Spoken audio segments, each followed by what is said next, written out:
Without further ado, I'm just going to bring out RZA really quick because I definitely want to leave time for proper Q&A from you guys. So, RZA, you want to come on now? Everyone give a big round of applause for RZA.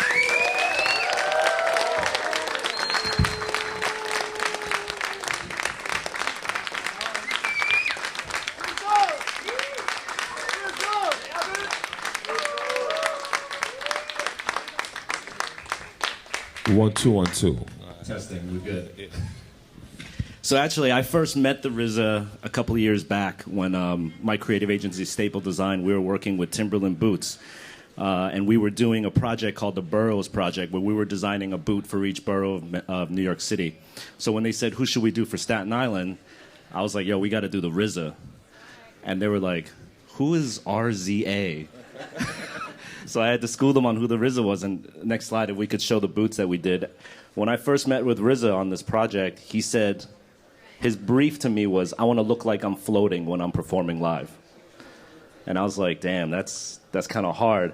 But we developed a system where we did a glow-in-the-dark sole, and then we made the actual boot upper match. He said I always wear black denim when I perform. So we did the upper as black denim. We did the sole as glow-in-the-dark, so that when he's on stage, all you see is like a glow underneath him. And then we did the Timberland logo that went into the Wu-Tang logo. It was pretty dope. So that was my first experience meeting the RZA, and it was an incredible working experience.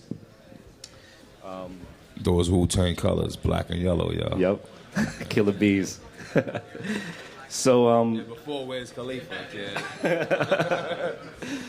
that was actually the first time where I realized that RZA was definitely onto something beyond just the music. It was like RZA 2.0, if you will. You know, he was already getting into all these other films, TV projects that you know about now. So, you know, outside of the hip-hop crowd. You know, so right now you got a film going on with G.I. Joe 2, right? Yeah. We have seen as the Blind Master in G.I. Joe 2. That's very proud of that. Very proud of that. Because the Blind Master is like the ninja of all ninjas, isn't it? Yeah. He's the teacher of Storm Shadow. Right. And he was in a comic book but never appeared on a TV series. Uh-huh. So I'm actually the first face of this character. And Hasbro came in and took pictures. They're going to make a RZA toy or a Blind Master toy with this crazy makeup. That's crazy. But that was a good experience. That's crazy. And then if you guys watch TV, Californication, obviously you know that the RZA's on that as well, so you got a TV's. For all you sex fiends. And then you're scoring films now, of course, for Jim Jarmusch, Quentin Tarantino. So you've gone from behind the sort of mixing board to the musical scores for movies. Yeah, I mean, scoring movies was like a natural progression for me. Being a kid that was into music as a DJ first and discovering all different styles of music, and then finally figuring out music theory, I realized how to make progressions and how to make music go beyond the 4-bar loop of a hip-hop sound. Right. And that led me to start scoring and composing films. And it was actually a great thing because when you work in hip-hop music, you get maybe a band to help out or maybe 10 people the most. But when you score in a Hollywood film, we had about an 80-piece orchestra all working for my sound. And right. That was a big achievement. That must have been a huge learning curve, too, going from just the studio to an orchestra. Yeah, I mean, when I was doing it, I remember I think Paul Brusek was one of the executives from New Line Cinema, and he was like, he was talking about Barry White and all the Philadelphia sound, and they used a lot of strings in their music. And I was like, I want mine to be like Barry White. And he looked around, he's like, trust me, Barry White never had an orchestra this big, kid. You're doing good. Right. So that was cool, yo. And now you're getting into product design as well. So you just did a headphone series with WSC. Yeah, Chambers. And that was, of course, the Chambers headphones are a trend. I mean, the headphones are a trend that's happening right now. Everybody, you know, making headphones and trying to find a way to get this music that we're getting kind of compressed through digital and through MP3s and get it to the listener's ear in a better form. Right. And one of my favorite producers of all times, of course, is Dr. Dre. He's one of the guys that took hip-hop music and made it sonically just sound bigger, you know what I mean? And I bought a pair of the Beat by Dre's to support him. Yeah. And I took them home and I dug them. I threw them inside my beat machine. I made a few beats, felt good. And I put them down, went and made a sandwich, came back a few hours later, my batteries was dead. Yeah. And when the batteries went dead, the headphone didn't work anymore. Right. And so after paying $300 for the headphones, and then depending on a $5 battery, I was like, yo, man, I was kind of a little ticked off. The math don't add up. It didn't add up. So when I had a chance to design my own headphones, the WSC people came to me and said, yo, you know, you could make your own and you could make it fit your ears, your sound. And I was like, you know what? They got some good headphones out there, but I'm going to try to make a better one. I think that the Chamber's not bragging, but I think the Chamber's headphones are the best one for the hip-hop generation because with my headphones, you could plug into anybody. In other words, you could have a pair of headphones on and your girl could plug in her earbuds and your buddy could plug in and we all could listen to the same music at one time. And that was something I thought I'd bring to the game. Oh, that's dope. And you're directing now too, right? The Man with the Iron Fist. Yeah, thank you. Tell us about that. But I'm not going to talk too much about that right now, kid. I'm in the mix process, so let me get that one finished. All right. What I will say about directing is it's been the hardest job that I ever took on in my life. Word. It's like running a small country. It's not made for the meek or the weak, and I actually got a lot of gray hairs doing it, yo. So, but it's also been the most fulfilling job. You know, I know a lot of us, most of us come and get Apple products because Apple actually have the ability to take our ideas into reality. Mm-hmm. When we first started making like beats, and we needed Pro Tools, we had that was an Apple type program that ran Pro Tools for us. All the artwork we did on our old album covers, it was all done through the Mac system. You know what I mean? Right. And as you go nowadays, though, you know what I mean, and you want to try to bring these ideas to reality, it takes a lot of power, a lot of people. And so from seeing this idea that was a piece of paper or a script and see it brought to a full vision has been the greatest, the greatest reward for me so far. So you're telling me making a film is harder than running the Wu-Tang Clan? Yeah. No way. Hey, but I would say this to you, Jeff. If I didn't work with Wu-Tang Clan, I wouldn't know how to direct a film. Okay. Having that many personalities and that much trauma and drama I went through, it helped me deal with big actors and big egos and also deal with, like I said, 400 people at one point was all waiting for me to get a command. You know what I mean? Right. So it was real. So with all these things you do, you must be someone who gets bored really easily. Do you? I mean, you're doing so many things. It ain't that I get bored, yo. It's like, yo, G, to be honest with you, and I hate to kind of go into use this as a cliche, but I picked up the Steve Jobs book this weekend. Yeah. Last weekend, and it's like, yo, we only have one life, really, one physical life on this world. Right. And the idea to leave a footprint as big as you can, or to leave your mark, you know what I mean? I think every man wants to do it. Our genes, your genetic, wants to reproduce itself. Mm-hmm. Me as a man, I realized that, I want to express myself through any medium that I can consciously do it in. Right. And once I realized that art was a wavelength, it's not just a talent, it's also a wavelength. Yeah. And I was like, I could take this wavelength and ride it any direction I want, as long as I'm focused and have intelligence. Right. So I don't get bored. I'm just constantly looking for more ways to express myself. You know what I mean? Word. And that's what I'm doing. So word, definitely. And then to add to that resume list, now we can add app developer too. Yeah. So you just launched an app called RZA World, right? Yeah, the RZA World app. So tell us how this came to fruition. Well, some buddies was talking to me about making what I would call an electronic footprint. Now, being part of the Wu-Tang and being a guy that's developing into his own, you want to have a way to communicate with your fans and stay in tune with them. When Charisma came to me, they was like, well, we could give you an application that could embody you, your music, your personality, information about you, the type of games you like, just a whole RZA World all embodied into one location that fans or people could just go there and have a total access to you. Right. And I was a very, very private guy. I just started tweeting on this last tour as far as getting seriously about tweeting and things. But but I felt that I should have some kind of outlet to the rest of the world, you know what I mean, who's looking to be connected with me. And this RZA World app is my step into that endeavor and my step into that world, or step into that arena. Right. Bong bong, here it is. Are you a fan of the iPad?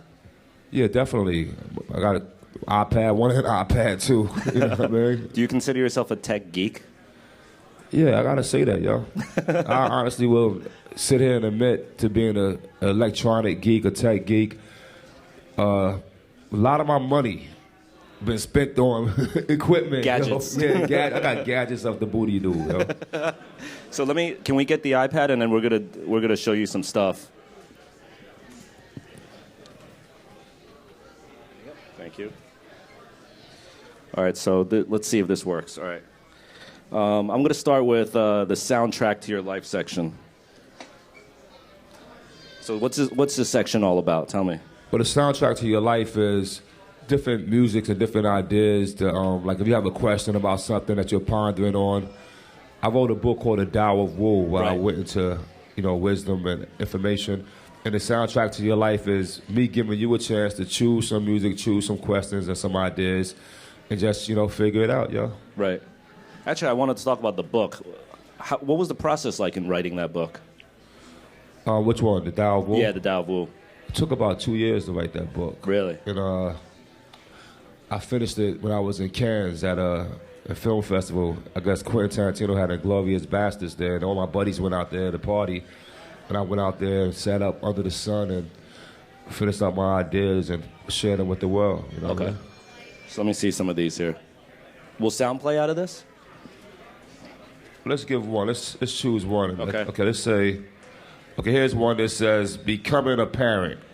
So, a lot of young people are definitely having sex. You know what I mean? And sometimes you may become a parent unexpectedly or expectedly, and you might not have nobody to talk to and get some advice about what to do about that. And I will hit you with something like this. And the joy of life is bringing forth another life. If you're about to be a parent, please rest assured that this is the key to eternity. It's through our seeds and our children that we all live to see eternity. The gene lives on. I never forget my firstborn child as I watched him exit the womb of his mother. And seeing the miracle of life happen right before my very eyes. The inspiration they gave me was enough to change my life and form a production company. All right. And eventually. Let's see money. I want to see money. Yeah. No, save some. You gotta save some. Okay. Yeah, that's right. The idea that is, just to give you some inspiration from a living experience. Sometimes we don't get a living example. And I honestly do believe that through our children, we reach eternity. A lot of us may have different beliefs about how you're going to live forever. Have a baby. Your gene will be there, and it'll pass on, yo. Have a baby. That's what you should get out of this. Yeah, so speaking of like life lessons, I wanted to talk a little about this concept of failure, because they say that people who are the most successful are those that failed the best. And when you were young, I know you put out an album, and you put out an album on Tommy Boy, right, an EP, and then it didn't perform so well, and at that time you were incarcerated. So to many, that's like hitting rock bottom, really, really hitting rock bottom. And a lot of people would have given up right then and there. What did you have that like was able to let you pick yourself back up and start from nothing and then get to where you are today? Well, like you said, once you reach the bottom, there's nowhere to go but up. And for me, it was two things that had happened to my life. One, I was forced to do something that I didn't want to do, be what I didn't want to be. And sometimes to get a job or to get money or to get ahead in life, we may compromise ourselves for somebody else beckoning. Mm-hmm. And so the image that the record company wanted to display of me wasn't my image. And to me, that's the reason why I fell, because I was trying to sell something instead of be myself. When you be yourself, people want to gravitate to you regardless. Right. And then the second thing was growing up in the hood and being in a desperate situation led to desperate means and measures. And that, of course, leads to nothing but trouble. Mm-hmm. And so I found myself locked behind the steel bars. You know what I mean? Yeah. And at the same time, this all happened, I got a girl pregnant, you know, so I got a baby on the way, and life was just looking real stupid for the kid. Hell yeah. And so when I made it through the hell of that trouble, I realized that I gotta zigzag. I gotta change my direction and change my energy. And what I actually started doing, and I would manifest it, I started doing nothing but positive things. You know, all that negativity, it didn't pay off. You know, once I started going positive, I multiplied myself by 10. Yeah. And within a year and a half of being positive, and I got to be honest with you, it didn't take no more than a year and a half, I went from being poverty-stricken, hungry, to a millionaire. In a year and a half? In a year and a half. Wow. That's dope. Of positivity, of course. I did 20 years of negativity. Didn't get nothing. You know what I mean? Can we go back to the app? Oh, yeah. So let's go to the What's News section. Okay. Well, What's News section, this is the best section of the app, actually. Because this is what we call an e-zine. And what this does is when you get this application, and like I said, I'm not trying to sell nothing, but I know that, you know, just by looking on Facebook and Twitter, many people always trying to get at me and get information and get questions. Right. This is going to be my footprint and 2 questions to my world. It's the portal to me. It's going to continue to grow. Usually when you buy an app, you know, you get what you get and that's that.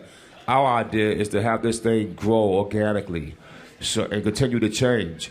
And by having What's News, we'll have like in this particular right there, it comes loaded with photographs and pictures. When I was in China doing The Man with the Iron Fist, the film, you know, I was going to places that none of us may ever set foot on. But I was taking pictures and bringing it back to my people. You know what I mean? Yeah. Also, I plan on interviewing other artists and talking to other people and taking that information and putting it inside this application. So this is going to be a portal, you know, to the whole RZA world. And also, you know, as me and Method Man talking about doing a new album together, you know, I'm going to use this application just to always keep everybody in tune, give you taste. You know, a taste of what we're doing, a taste of where I'm at. Yeah. And What's News is the place for that. And speaking of news, I know this is the 20th anniversary of Wu, isn't it? It's coming up, yeah. It's coming up, yeah. That's great. That deserves an applause for sure. Yeah, next year we will celebrate the 20th anniversary. Yo, from those early days of making music to what you see today, like, what's the biggest difference that you've noticed as a musician? It's not too much of a real difference, yo. Oh, yeah? Like they say, the game don't change, only the players. So it's been different people doing it and different people, you know, giving it a chance. And technology has made it much, much easier. Yeah. I mean, you get yourself a garage band and you can make a whole album, kid, right on your laptop. Right. But beyond the growth of technology, music is the same, yo. It's an expression of an individual. You know what I mean? Whatever genre he chooses. Right. To me, it's all good. And recently, you've been making music with people outside of the Wu. Yeah. So you've been doing it with Kanye, Jay-Z, yeah. I think Corinne Bailey Ray too. Yeah, that's different for me. At one point, I was really kind of stuck into only making Wu-Tang music, and my crew was very concentrated and consolidated within ourselves. As you grow and you mature, yeah. And you also have respect for other artists. You know, I respect Jay-Z, I respect Kanye, I respect Corinne. These are people that I'm a fans of their work as well. Mm-hmm. And so to get a chance to come together and collaborate with them, it's all been good for me, good for them, and I think good for music. Yeah. You also recently started talking a lot about this concept of like giving the music away. And it obviously comes from today's sort of like download internet world, you know? Yeah. I mean, you know, one thing about the music industry and business is we can't forget that it is a business. You know what I mean? And bills got to be paid. Yeah, a lot of us make our living off of that. You know, we make our money because we sell you a product. Now, in the old days, to make a Wu-Tang album cost not the first album, but once we got into Wu-Tang Forever, it cost $1 million to make that record. You know what I mean? Yeah. And that's because it costs you about $2,000 a day in the studio. Then you got to pay the engineer, the sample clearances, and that's all the things that go with it. And then when download came out, yeah, and people started downloading it for free, you don't know that this one song took a lot of money to make, a lot of energy. Right. Of course, nowadays we have laptops and your laptop may cost you $2,000 and a few programs, another G, maybe 3 Gs you can make a song. And maybe the value of it is different. But the time that a musician puts into it also puts another value on it. Yeah. But instead of fighting against the time we in, whereas we are all reaching, to download the music for free, I accepted it. You know what I mean? And I'll give music away every Wednesday on Wu Wednesday. Wu Wednesdays, yeah. Now, Wu Wednesday right now is something you could go to my Facebook page and get. I think in time we're going to move it from there and probably put it through the application as well. Okay. But right now it exists on the Facebook. But I would like to say one thing about downloading music. If I could share this with y'all can take it and throw it in the garbage or keep it. Even when you go buy your laptop, which is going to cost you a couple of grand, or you get your pads and your pods, and you spending hundreds of dollars on those things, it doesn't seem so cool that you will spend money on a device and not spend that $1 back to the artist who makes your device enjoyable. Word. You know what I mean? So makes sense when you say it like that. Yeah, if you want to drop the $600, kid, drop the 99 cents on me too, man. You know what I mean? Yeah. That's just my logic of it. But I know we do what we do and we enjoy what we enjoy. And one thing what made me give music away for free for me was, one, I didn't depend on it as an income, and two, we make music to be heard. So if you don't hear it, it's useless anyway. So, Yeah. So that's the second thing. Word. All right, let's go to this chess section. Okay. I was actually going to just play you in chess today as the whole thing. You don't want to do that, kid. I know. Actually, I couldn't even beat this thing, because I know you had a hand in programming this thing. So yeah, this thing is pretty tough. I think it goes up to at least about 2,000 level, which is master level. Well, chess is definitely one of my favorite games, one of the favorite games of my whole crew. And we put a 3D set in as well as a 2D set in here. We got advice happening. You could do all like that. You could zone in on it. You could turn it around. Sure, thank you. It's actually a very fun game. We got different boards, different backgrounds for it, sound effects. We upgraded it to be fun. Chess has been sometimes a quiet game, and some people think it's boring. I put some fun into it, yo. What is it with you and chess? Why? Well, chess is a game that takes a lot of analyzing, analytical skill. Yeah. Also foresight. And any of us in living, doing business, work, whatever you're doing, you got to have foresight. You got to be able to be analytical. I became part of something called the hip hop. See? Time is money, man. Time is money, kid. Hurry up, look. Analyze that, kid. Nah, but chess is good. It's healthy. It's healthy for the brain. It's healthy for how you think.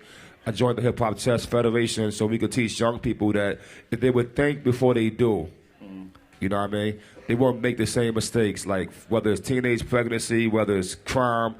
Everything happens in a split second. But if you would sit there and think before you make your action, then you can Time is money, man. Hurry up. Then you might make the right move. Let's go.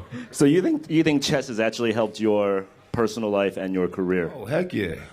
Heck yeah. Me as a man, me as a father, everything, yo. Wow, okay.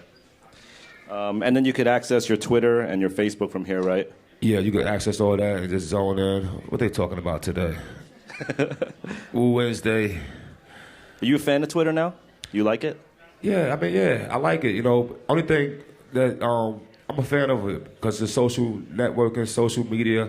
But what I don't like about it is that sometimes anybody can see something you want to say. You know what I mean? So that's another reason why my app, the What's News section, it would be more personal to me and my group of people. Right. Everything is for everybody. I'm a vegetarian. You know what I mean? Yeah. So I'm not going to eat the porks. You know what I mean? But I still got to hang out with some pork eaters. Yeah. We was hanging out in Seattle the other day. A couple of girls came to hang out, and we ordered 2 pieces.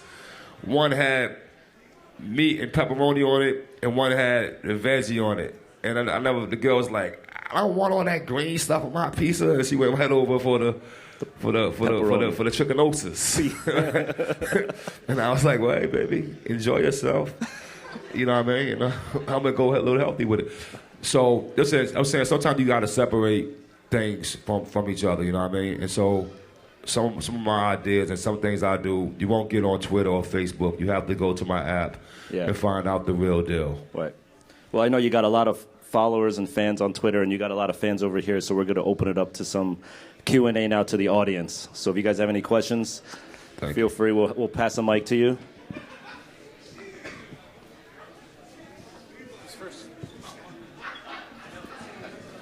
Hi. Hello.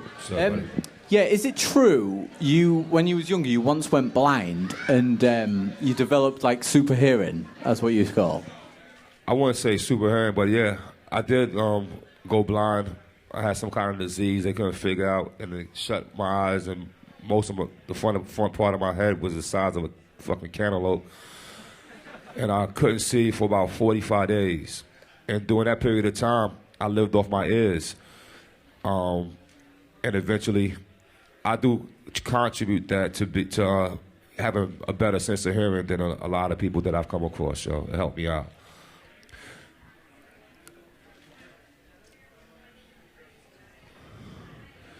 And I'm proud to say I have 20/20 vision right there too. Right. Are you aware that they're doing a digital movement in the prison system nationwide? And are you involved? Are you planning to get involved in it and get your music in there?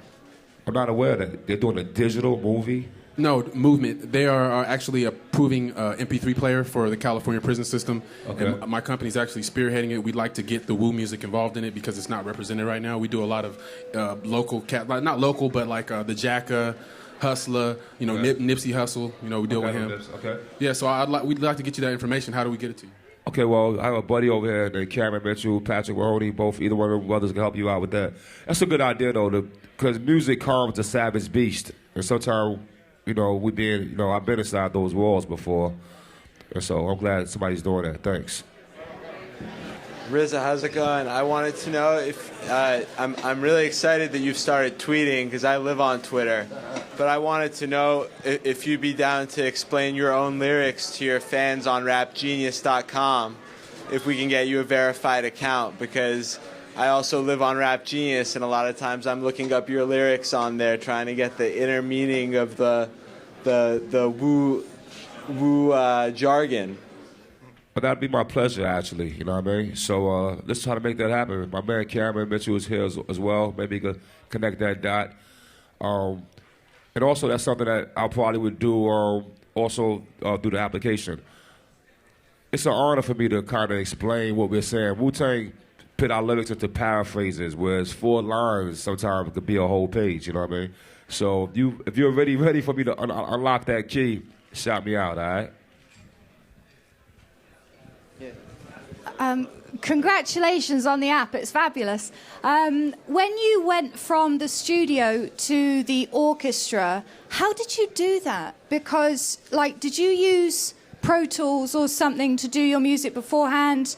Or did you do the manuscript? How did you do it?